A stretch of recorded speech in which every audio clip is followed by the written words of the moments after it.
সালটা 2080। বিছানায় শুয়ে শুয়ে বোরিং হয়ে গেছি। টেবিলের উপরে থাকা চশমাটা হাতড়ে নিলাম আর খাটের পাশ থেকে লাঠিটা নিয়ে নাতনির ঘরে গেলাম গল্প করব বলে। গিয়ে দেখি সে ল্যাপটপে কিছু একটা করছে। আমি যেতেই বলল, দাদু তুমি বসো, আমি টিউশনে যাব। বসলাম ওর ঘরে। ল্যাপটপটা খোলাই ছিল। চশমা চোখে দিয়েও ভালো মতো দেখতে পারি না। হঠাৎ মনে পড়ল, আজ কত যুগ ধরে ফেসবুকে যাই না। অথচ যে ছেলেটা এক সময় দিনরাত এক করে ফেসবুকে চ্যাটিং ছবি আপলোড দেওয়া নিয়ে ব্যস্ত থাকতো, সেই ছেলেটাই এখনকার বুড়ো। অনেক কষ্টে পাসওয়ার্ডটা মনে করলাম। আইডিটা লগ ইন করে দেখি ইনবক্সে 920টা মেসেজ। আইডিটা চেনাই যাচ্ছে না, সব অপরিচিত লাগছে।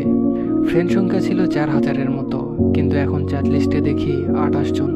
বৃদ্ধ হয়ে যাওয়াতে ওরাও হয়তো আর ফেসবুক চালায় না। ইনবক্সে ঢুকতেই আমার ক্লোজ কয়েকটা ফ্রেন্ডের মেসেজ, বন্ধু শরীরটা ভালো নেই, বেশি দিন হয়তো বাঁচবো না। মেসেজটা ছিল 5 বছর আগের। খবর পেয়েছে 4 বছর আগেই সে মারা গেছে। আমার বেস্ট ফ্রেন্ডও 9 বছর আগে মারা গেছে। ওর সাথে চ্যাটিংগুলো পড়ে খুব ভালো লাগছিল। গ্রুপে ফ্রেন্ডদের সাথে কত মজা আড্ডা, এই সব কিছুই পড়ে আছে। ওদের অধিকাংশই মারা গেছে। এরপর চ্যাট লিস্টের একদম শেষে পেলাম তার মেসেজ। হ্যাঁ, আমার সেই পুরনো একতরফা ভালোবাসা। ওর কোনো খবর জানি না, কত ভালোবাসতাম দুজনকে, কিন্তু ভাগ্যের পরিহাসে বিয়েটাই হয়নি। আজ অনেকদিন পর তার কথা মনে পড়ছে। তার আইডিটাই ঢুকলাম। লাস্ট পোস্ট ছিল 16 বছর আগে, তার নাতনির সাথে ছবি। আরও একটু নিচে যেতে দেখলাম তার ফ্যামিলির ছবি। সে, তার স্বামী, তার মেয়ে, তার ছেলে আর নাতি-নাতনি। ওকে শেষ যেদিন দেখেছিলাম, চুলগুলো সেরকম স্টাইল দেওয়া, পরনে লাল শাড়ি ছিল। কিন্তু এখন এই ছবিগুলোতে সাদা শাড়ি পরা, চুলগুলো সব সাদা, কিছু কিছু আবার মেহেদি দিয়ে লাল করা। হঠাৎ মোবাইলের স্ক্রিনে নিজের ছবিটা দেখলাম। হ্যাঁ, আমিও তো বুড়ো হয়ে গেছি। ও দেখলে নিশ্চয়ই বলতো, বুড়ো দাদু। আচ্ছা, ও কি আজও বেঁচে আছে জানি না তো। ওর আইডিতে একটা ট্যাগ করা পোস্ট পেলাম। একজন ওর আইডির স্ক্রিনশট দিয়ে লিখেছে, এই দাদি গতকাল আনুমানিক বিকেল 5টায় মারা গেছেন। উনি যেন স্বর্গ লাভ করেন এই প্রার্থনা আমার। পোস্টটা পরেই থমকে গেলাম। 5 বছর আগের পোস্ট, ও মারা গেছে তাহলে। হাই রে, কোথায় সেই একসাথে বাঁচবো বলে কথা দেওয়ার দিনগুলো। অজান্তেই চোখের কোণে পানি এলো। এরপর পরিচিত ফ্রেন্ডের আইডিটা দেখলাম। ওদের আইডিটা এখনো প্রাণবন্ত, কিন্তু ওরা প্রাণবন্ত না। অনেকেই দুনিয়ার মায়া ত্যাগ করেছে। যে ফ্রেন্ডটা রোজ নতুন নতুন সেলফি আপলোড দিত, সেও 20 বছর আগে মারা গেছে ক্যান্সারে। খবর শুনে দেখতে গেছিলাম। মজার মজার জোকস পোস্ট করা ফ্রেন্ডটার খবর জানি না।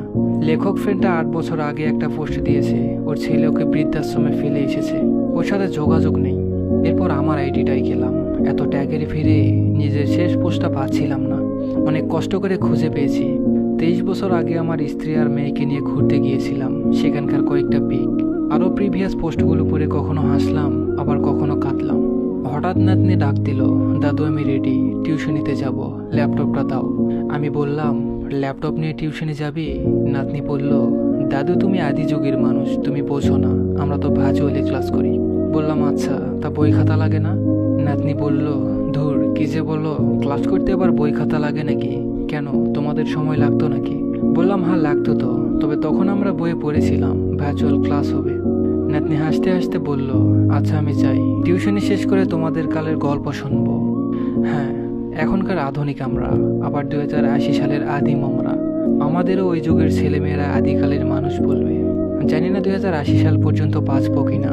যদি বেঁচে থাকি তাহলে টাইমলাইনে এসে আবারও দেখব, আর এই সুন্দর দিনগুলোর কথা মনে করব। চাইলে আপনিও শেয়ার দিয়ে রেখে দিতে পারেন। ধন্যবাদ সবাইকে।